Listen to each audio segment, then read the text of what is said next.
In the spring of 1989, a corporate entity headquartered in Purchase, New York, took possession of 17 attack submarines, a cruiser, a frigate, a destroyer. For one surreal moment in history, PepsiCo commanded the sixth largest naval fleet on Earth. More firepower than Australia, more submarines than Canada, more warships than most nations could dream of deploying. We've been told this story as a quirky Cold War anecdote, a funny piece of trivia about capitalism winning, but that's the surface. The real story isn't about soft power or cultural exchange. It's about the autopsy of an empire. It's about a nuclear superpower so economically destroyed that it had to pay its soda bill with warships. This isn't a comedy. This is a foreclosure notice written in diesel and steel. The Soviet Union didn't collapse because it lost the Cold War. It collapsed because it went bankrupt. And the Pepsi Navy is the receipt. Let's rewind to understand how a nation that put men in space ended up trading submarines for sugar water. The Soviet Union in the 1970s looked invincible. Vast territories stretching across 11 time zones. Nuclear arsenals capable of ending civilization.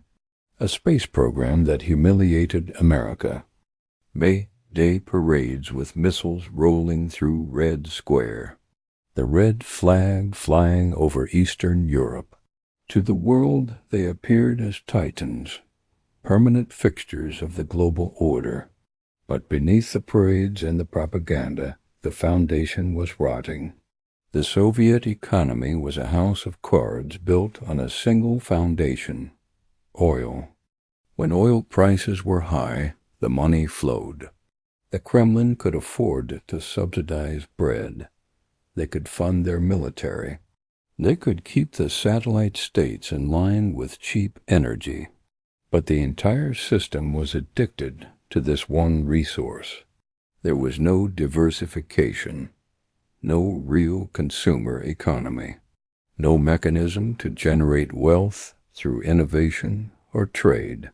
Just oil. And when oil prices eventually fell, the trap would snap shut. But in 1972, none of that seemed to matter yet. The Soviets wanted Pepsi, not for strategic reasons, for vanity. They wanted to show their citizens that communism could deliver the same luxuries as capitalism. The problem was payment. The ruble was worthless outside Soviet borders. You couldn't take a suitcase of rubles to London or New York. No bank would touch them. The official exchange rate was fiction. On the real market, Soviet currency was toilet paper. Pepsi needed dollars, hard currency, money that meant something beyond Moscow's propaganda. So they struck a deal, a barter arrangement. Pepsi would ship syrup concentrate to the USSR. In exchange, the Soviets gave Pepsi exclusive rights to import Stolichnaya vodka into America, liquid for liquid, sugar water for potato spirits. It was brilliant. Pepsi became the first Western brand sold behind the Iron Curtain. For Soviet citizens trapped in a gray world of shortages, that blue and red can was a tiny fizzy taste of freedom. They loved it. By the mid-'80s, Soviets were drinking 1 billion servings a year. But there was a fatal flaw in the barter loop. Soviet demand for Pepsi was exploding. American demand for Stolichnaya was modest. The trade imbalance grew. Pepsi was accumulating mountains of worthless rubles inside the USSR. Money they couldn't extract. Money trapped behind the Iron Curtain. By 1988, the original contract was expiring. Pepsi CEO Donald Kendall flew to Moscow to renegotiate. What he found was a country on the edge of the abyss. The Soviet leadership was desperate. They knew that if Pepsi disappeared, the people might riot. It was one of the few small comforts left. Kendall made it clear. No payment mechanism, no Pepsi. The syrup stops. The Kremlin panicked. They needed something a Western corporation would accept as payment. But their cupboards were bare. No consumer goods worth exporting. No technology that wasn't decades obsolete. Then a Soviet official slid a piece of paper across the table. It wasn't a check. It was an inventory list. Warships. The Soviets were offering to pay their soda debt with the Navy. 17 diesel submarines, a cruiser, a frigate, a destroyer, plus a promise to build 10 new oil tankers. Think about what that means. A nuclear superpower was so broke it had to trade military hardware for soft drinks. This wasn't diplomacy. This was a liquidation sale. The submarines were old, Project 613 class boats. NATO called them whiskey class. They were obsolete by 1989 standards, rusting hulks. But they were steel, and steel could be sold for scrap. Pepsi didn't hesitate. They accepted the deal. For a few weeks, PepsiCo possessed more submarines than most nations, more than India, more than the Netherlands. The 6th largest fleet on Earth belonged to a beverage company. Donald Kendall joked to the White House that Pepsi was disarming the Soviets faster than the Pentagon. But it wasn't a joke. It was a confession. The Soviet Union was selling its sword to buy bread and circuses. The warships were towed to Norway, cut apart with torches, melted down for scrap. The steel that once prowled the Atlantic hunting American carriers was recycled. Some of it probably ended up as aluminum cans. Cans that would hold the very Pepsi that caused this entire transaction. The irony is almost poetic. But the submarines were just the beginning. The real financial anchor of the deal was the 10 oil tankers. Massive ships that the Soviets promised to build in their shipyards. Pepsi would own them, lease them on international markets, earn hard currency. It was a $3 billion arrangement, the largest commercial deal ever signed between an American company and the USSR. Pepsi wasn't just a beverage company anymore. They were a scrap dealer, a shipping magnate, a vodka importer, all to sell a drink that cost pennies to produce. The deal made headlines in May 1989. Business magazines called it genius, but in the Soviet Union it was a humiliation. They had just admitted to the world that they couldn't pay their bills, that their currency was worthless, that their only remaining asset was military scrap. This was the moment the mask slipped. The world saw the Soviet economy for what it really was, a Ponzi scheme built on oil revenue and fear. And both were running out. Then came August 1991. Communist hardliners launched a coup against Mikhail Gorbachev. Tanks in Red Square. The coup failed, but the Soviet government's authority evaporated. On December 25, 1991, the red flag came down. The USSR ceased to exist. For the world, liberation. For PepsiCo, a nightmare. The contract they signed was with the Ministry of Trade of the USSR, but there was no ministry, no USSR, just 15 squabbling nations, many of whom hated each other. Pepsi's empire was stranded across borders that hadn't existed yesterday. Their plastic bottles were made in Belarus. Their glass came from Lithuania. The shipyards building their tankers were in Ukraine.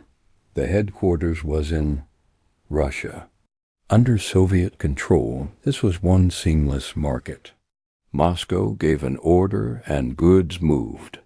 But now Lithuanian border guards wanted customs duties, Belarusians demanded hard currency, and Ukraine seized the shipyards.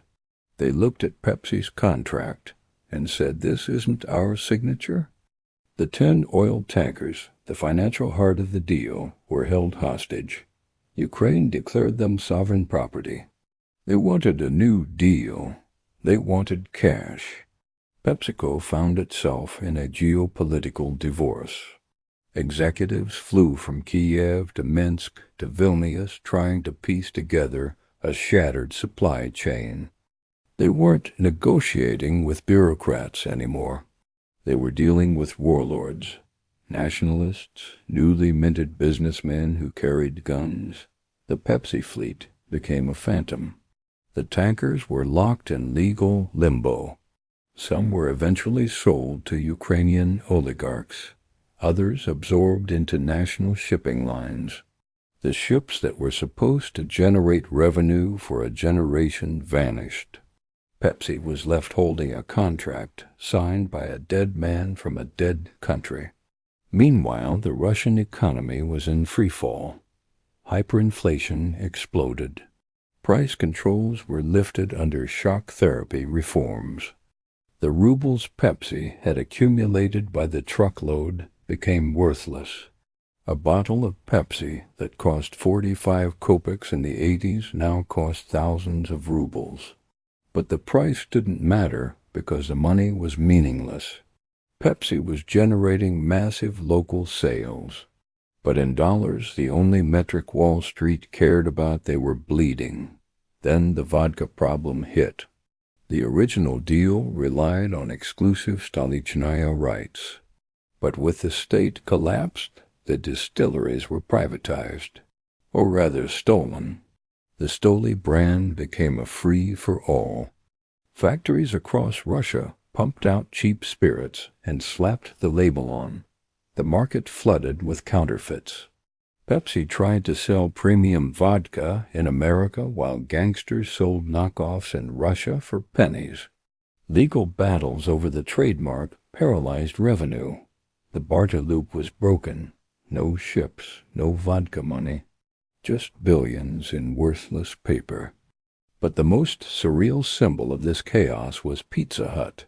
Pepsi had opened Moscow's first franchise as part of their expansion. It was a sensation, lines for hours. But keeping it open required a miracle. The Soviet agricultural system had collapsed. Local flour was too gritty, local meat was gray, and mozzarella, the Soviets didn't make it. To keep the pizzas authentic, Pepsi imported flour from France, tomato sauce from Italy. They built a trade route just to bring cheese from Lithuania through checkpoints where bribes were the only toll accepted. Pizza Hut became one of the few functioning institutions in Russia, an island of stability where you could get a hot meal if you had hard currency.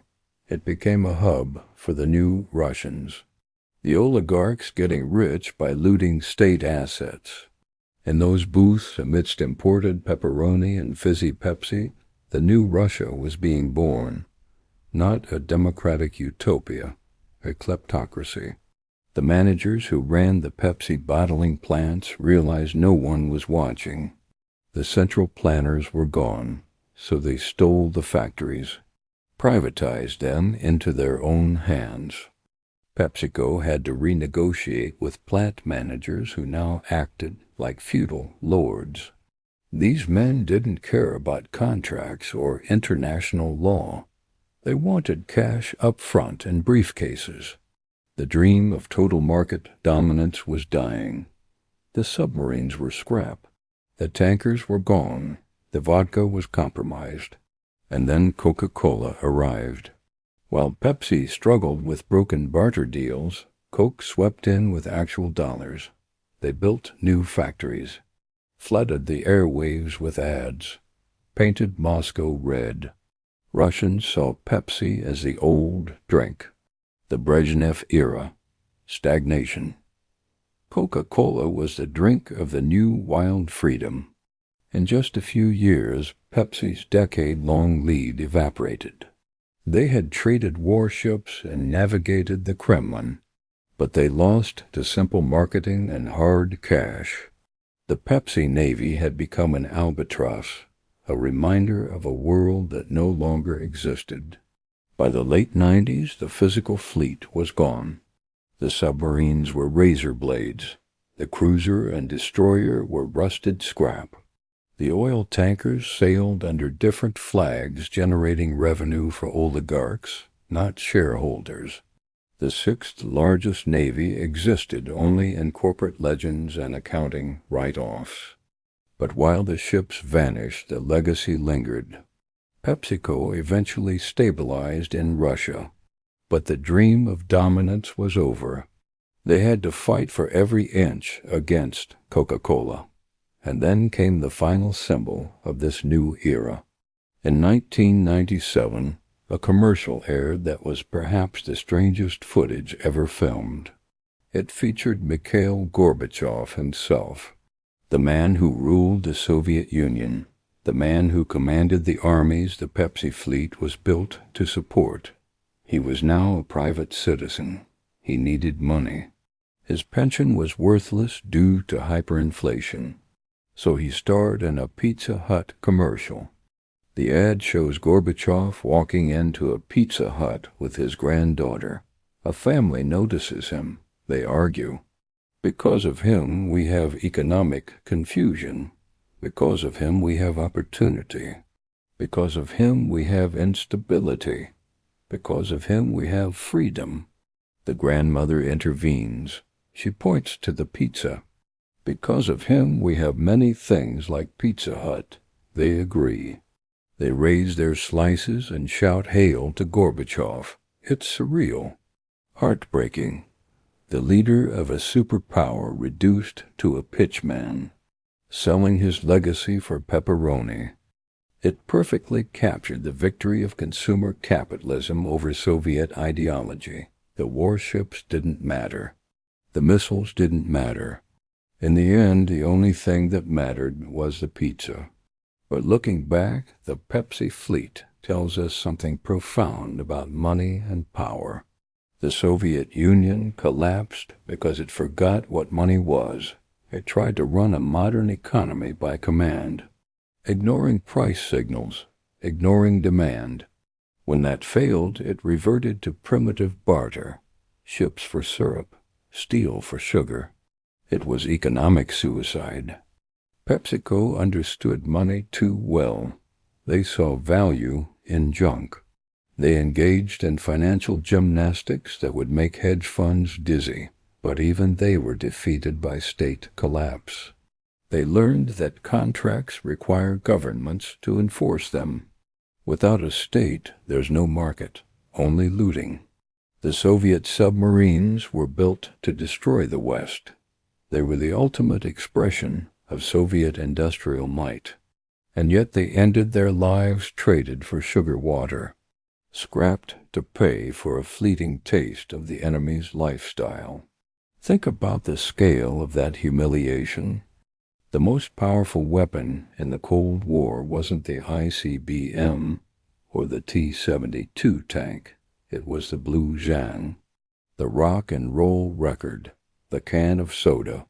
The Soviet people didn't revolt for democracy in the abstract. They revolted because they wanted a normal life. They wanted what the rest of the world had. Pepsi didn't defeat the Soviet Union, but the desperate need for Pepsi and everything it represented revealed the hollowness of the system. The fleet was the price the USSR paid for its failure. Today we laugh at the story. Remember when a soda company had submarines? But it's really a story about the fragility of power, about how economies are not just numbers. They're living, breathing things made of human desires. And when a government can no longer satisfy those desires, no amount of warships can save it. Sovereignty is solvency. The moment the Soviet Union couldn't pay its bills, it ceased to be a superpower. It became a debtor, a beggar, a seller of scrap metal. The submarines are gone. The Soviet Union is gone. But somewhere in Russia today, a teenager is opening a can of soda. And in that simple act, you can hear the echo of the empire that sold its sword to buy a drink. The ledger always balances, always. The Soviet Union ignored that truth for 70 years. They printed rubles. They commanded production. They threatened the world with nuclear fire. But in the end, they couldn't pay the bill. And when you can't pay, you lose everything. Your factories, your ships, your sovereignty, your dignity. This is the lesson history keeps teaching us. Empires don't fall to invasions, they fall to insolvency. Rome debased its currency. Weimar Germany printed until the money was kindling. The Soviet Union traded submarines for Pepsi. Different methods. Same result. Financial collapse. Because no matter how many tanks you have, how many nukes you possess, how much territory you control, if you can't balance the books, you're already dead. You just don't know it yet. The Pepsi Navy is the smoking gun, the physical proof of Soviet bankruptcy. It's the moment the empire was forced to strip off its uniform and pawn it. And we should remember this. Not as a funny story, but as a warning. The next empire to fall won't collapse because of war. It will collapse because the ledger stopped adding up.